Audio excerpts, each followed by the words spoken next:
ब्रज मंडल में मथुरा, गोकुल, नंदगांव, वृंदावन, बरसाना, गोवर्धन आदि क्षेत्र आते हैं। मथुरा जहाँ श्री कृष्ण की जन्मभूमि है, वहीं गोकुल उनकी बाल लीला की भूमि। श्री कृष्ण जब थोड़े बड़े हुए तो वृंदावन उनका प्रमुख लीला स्थली बन गया। उन्होंने यहाँ रास रचा और दुनिया को प्रेम का पाठ पढ़ाया।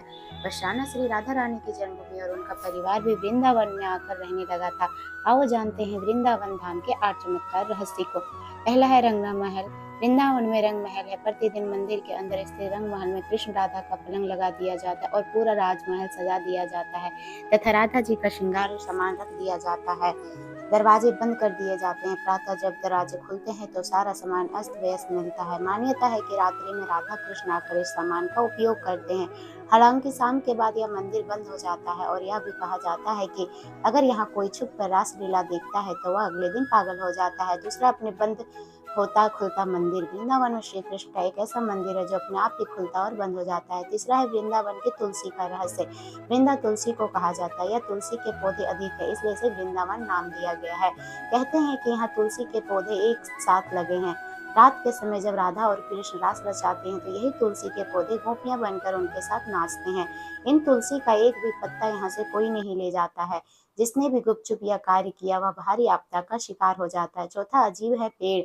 मंदिर के परिसर में उगने वाले पेड़ और निधि वन में उगने वाले पेड़ भी अजीब हैं। यहाँ के पेड़ की शाखाएं नीचे की ओर बढ़ती है, जहाँ आमतौर पर पेड़ ऊपर की तरफ बढ़ते हैं।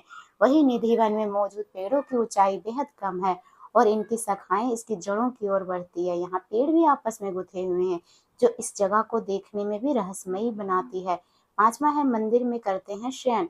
मंदिर में भगवान श्री कृष्ण रोज रात को खुद शयन करने आते हैं। उनके सोने के लिए मंदिर के पुजारी रोज पलंग लगाते हैं और जिस पर साफ सुथरी गद्दी एवं बिस्तर के ऊपर चादर बिछाते हैं। लेकिन कहते हैं कि जब मंदिर खुलता है तो बिस्तर की हालत देखकर भी सभी अचंभित हो जाते हैं, क्योंकि उसे देखकर लगता है कि यहाँ कोई सोया था। सबसे आश्चर्य की बात यह भी कि प्रतिदिन माखन मिश्री का प्रसाद चढ़ाया जाता है और जो बच जाता है उसे मंदिर में रख दिया जाता है, लेकिन सुबह तक वह प्रसाद भी समाप्त हो जाता है।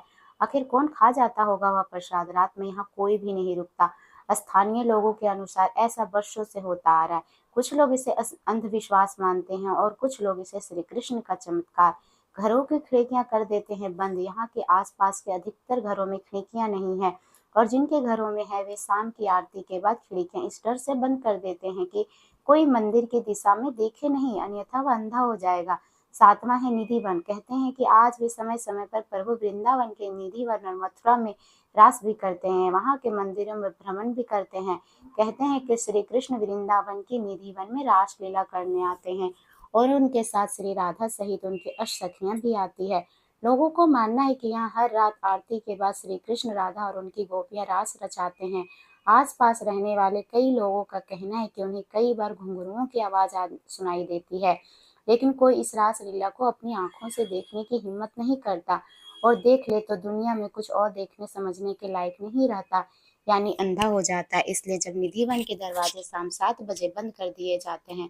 आठवां हरिदास भक्त। वृंदावन के बांके बिहारी मंदिर से कई कथाएं जुड़ी हुई है।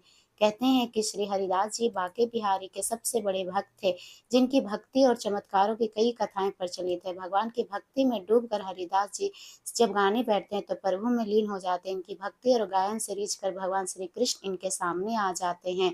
ये थी वृंदावन की रहस्यमयी ये वृंदावन की रहस्यमयी कहानियां जानने के लिए आप मेरे चैनल को लाइक एंड सब्सक्राइब करें। राधे राधे।